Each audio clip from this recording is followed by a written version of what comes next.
আজ লৈ আহিছো এটা গুৰুত্বপূৰ্ণ খবৰ। দুদিন পূৰ্বে মিয়া গান গাই সামাজিক মাধ্যমত ভাইৰেল হৈছিল আলতাফ হুছেইন নামৰ এগৰাকী গায়ক তথা ইউটিউবাৰ।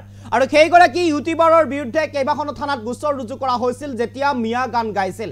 আৰু মিয়া গানটোৰ জৰিয়তে এক প্ৰকাৰ খিলঞ্জীয়া অসমীয়াক তুচ্ছ তাচ্ছিল্য কৰিছিল আৰু খিলঞ্জীয়া অসমীয়াক এক প্ৰকাৰ ভাবুকি প্ৰদান কৰিছিল মিয়া গানটোৰ জৰিয়তে।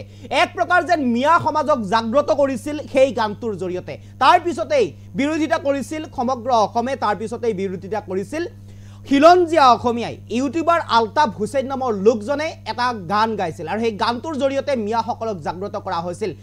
মিয়া জাগিলে খিলঞ্জীয়াই নাম পাহৰিব বুলি, অসমীয়াই নাম পাহৰিব বুলি গানটোত উল্লেখ কৰা হৈছিল।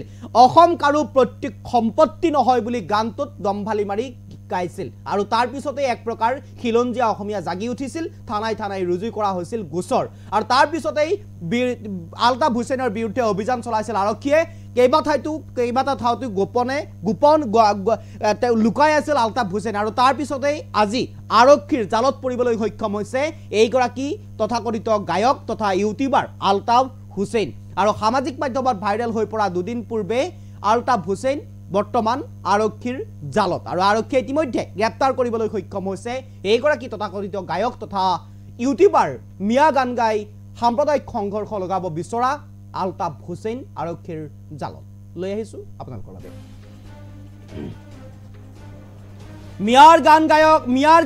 গানৰ গায়ক আলতাফ হুছেইনক ইতিমধ্যে আটক কৰা হৈছে।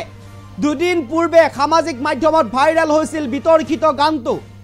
অসম কাৰো প্ৰত্যেক সম্পত্তি নহয় বুলি গাইছিল মিয়া গান।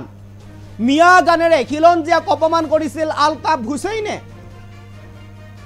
আৰু অসমীয়াৰ নাম পাহৰাই দিম বুলি গানৰ জৰিয়তে হুংকাৰ দিছিল আলতাফে। এক প্ৰকাৰ যেন সামাজিক মাধ্যমত ভাইৰেল হৈ পৰিছিল দুদিন পূৰ্বে আলতাফ হুছেইন।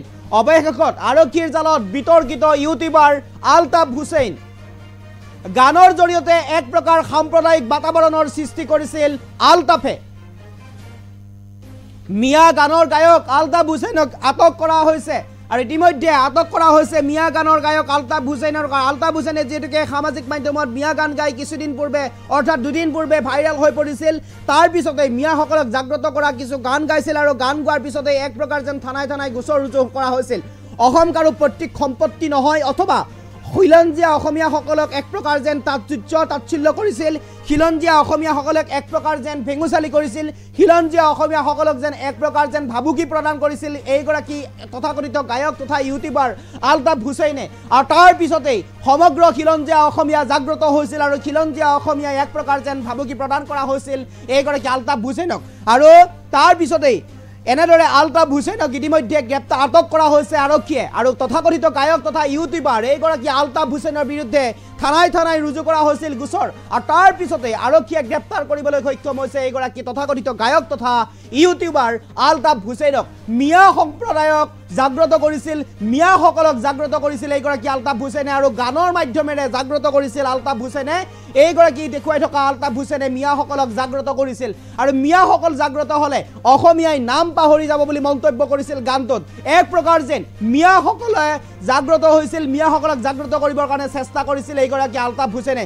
সাম্প্ৰদায়িক সংঘৰ্ষ লগাবৰ কাৰণে চেষ্টা কৰিছিল এইগৰাকী আলতাফ হুছেইনে আৰু এই সমগ্ৰ অভিযোগ উত্থাপন হৈছিল এইগৰাকী আলতাফ হুছেইনৰ বিৰুদ্ধে। তাৰ পিছতেই ৰাজ্যৰ বিভিন্নখন থানাত ৰুজু কৰা হৈছিল আলতাফ হুছেইনৰ বিৰুদ্ধে গোচৰ আৰু এক প্ৰকাৰ গোচৰ ৰুজু কৰাৰ পিছতে আজি আৰক্ষীৰ জালত পৰিল এইগৰাকী লুকাই থকা তথাকথিত গায়ক তথা ইউটিউবাৰ আলতাফ হুছেইন। আৰু আলতাফ হুছেইনে নিজৰ গানৰ মাধ্যমেৰে মিয়াসকলক জাগ্ৰত কৰিছিল, সাম্প্ৰদায়িক সংঘৰ্ষ সাম্প্ৰদায়িক বাতাবৰণৰ সৃষ্টি কৰিছিল আৰু সাম্প্ৰদায়িক বাতাবৰণ সৃষ্টি কৰাৰ অভিযোগত এওঁৰ বিৰুদ্ধে অৰ্থাৎ আলতাফ হুছেইনৰ বিৰুদ্ধে গোচৰ ৰুজু কৰা হৈছিল আৰু থানাই থানাই গোচৰ ৰুজু কৰাৰ পিছতেই আজি আৰক্ষীয়ে আটক কৰিবলৈ সক্ষম হৈছে এইগৰাকী তথাকথিত গায়ক তথা ইউটিউবাৰ আলতাফ হুছেইন।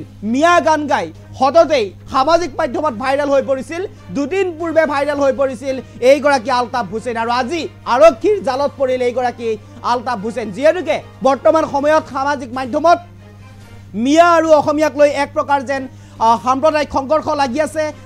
মিয়া হাটাও অভিযান বৰ্তমান সময়ত আৰম্ভ হৈছে। কি উজনি কি নামনি কি মধ্য অসম সকলোতে এক প্ৰকাৰ যেন মিয়া খেদা অভিযান মিয়া হাতাও অভিযান এক প্ৰকাৰ আৰম্ভ হৈছে আৰু তাৰ পৰিপ্ৰেক্ষিততে তাৰ সময়তে এনেদৰে মিয়াসকলক জাগ্ৰত কৰিব পৰাকৈ মিয়াসকলক উদগনি যোগাব পৰাকৈ মিয়াসকলক আগুৱাই যোৱাত সহায় কৰাকৈ এইদৰে আলতাফ হুছেইনে এটা গীত ৰচনা কৰিছিল আৰু সেই গীতটো সামাজিক মাধ্যমত ভাইৰেল হৈছিল অসম কাৰো পৈতৃক সম্পত্তি নহয় অসম কাৰো পিতৃৰ সম্পত্তি নহয় অথবা অসমত মিয়া জাগিলে খিলঞ্জীয়া অৰ্থাৎ অসমীয়াই নাম পাহৰি যাব বুলি বিতৰ্কিত মন্তব্য কৰিছিল বিতৰ্কিত গান গাইছিল আলতাফ হুছেইনে তাৰ পিছতেই এক প্ৰকাৰ যেন এইগৰাকী আলতাফ হুছেইনৰ বিৰুদ্ধে খলব হৈ পৰিছিল খিলঞ্জীয়া অসমীয়া এক প্ৰকাৰ যেন এইগৰাকী আলতাফ হুছেইনৰ বিৰুদ্ধে গোচৰ ৰুজু কৰা হৈছিল থানাই আৰু তাৰ পিছতেই আজি আলতাফ হুছেইনক গ্ৰেপ্তাৰ কৰিবলৈ সক্ষম হৈছে ইতিমধ্যে আৰক্ষী আৰু ইতিমধ্যে আমি জনাই গৈছে গুৰুত্বপূৰ্ণ খবৰটো যিহেতুকে আপোনালোকে দেখা পাইছিল সামাজিক মাধ্যমত ইতিমধ্যে আপোনালোকে সেই গানটো শুনিছিল